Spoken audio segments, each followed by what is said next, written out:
गांव के एक छोटे से घर में रहने वाली आरती और उसका बेटा अनुज एक दूसरे के लिए ही जी रहे थे। आरती ने अपने पति को एक सड़क दुर्घटना में खो दिया था। तब अनुज महज 2 साल का था। अनुज के लिए उसकी माँ ही सब कुछ थी और माँ के लिए उसका बेटा। आरती ने कड़ी मेहनत से अनुज को पाला पोसा। वह खेतों में काम करती, लोगों के कपड़े सिलती और घरेलू काम करती ताकि अनुज को किसी चीज़ की कमी न हो।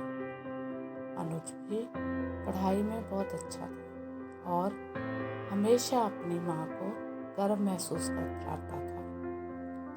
एक दिन जब अनुज 8वीं कक्षा में था, उसे एक बड़ी परीक्षा में टॉप करने पर शहर के एक प्रतिष्ठित स्कूल में पढ़ाई का मौका मिला।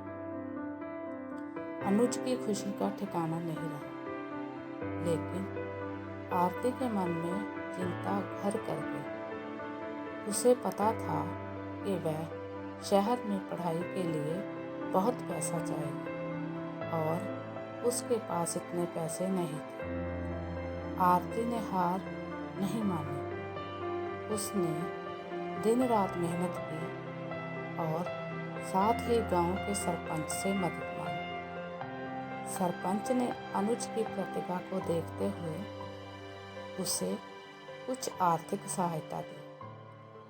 आरती ने अपनी कुछ जमा पूंजी भी निकाल दी और अनुज को शहर भेज दिया। शहर की जिंदगी अनुज के लिए नई थी, लेकिन उसने खुद को संभाला और अपने सपनों की ओर कदम बढ़ाया। हर परीक्षा में वह अव्वल आता और अपनी माँ को अपनी सफलता की खबर देता।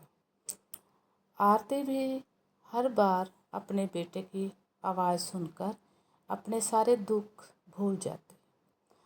समय बीतता गया। अनुज ने इंजीनियरिंग की पढ़ाई पूरी की और एक बड़ी कंपनी में नौकरी पा ली। वह अपनी पहली तनख्वाह लेकर गांव आया और अपनी माँ के सामने रख दी। आरती की आंखों में आंसू थे, लेकिन ये आंसू खुशी के थे। उसने अपने बेटे को गले लगाया और कहा, आज तुम्हारे पापा होते तो बहुत खुश होते। अनुज ने जवाब दिया, माँ, आप ही तो मेरी माँ और पापा दोनों हैं। आपने जो संघर्ष किया है उसे मैं कभी नहीं भूल सकता। अब मेरी बारी है कि मैं आपको हर खुशी दूँ। आरती और अनुज ने एक दूसरे को गले लगाकर अपने जीवन के संघर्षों को भुला दिया। अनुज ने अपने सपनों को साकार किया और अपनी माँ के सपनों को भी पूरा किया। माँ बेटे के इस अनोखे रिश्ते की यह कहानी सभी के लिए एक प्रेरणा बन गई।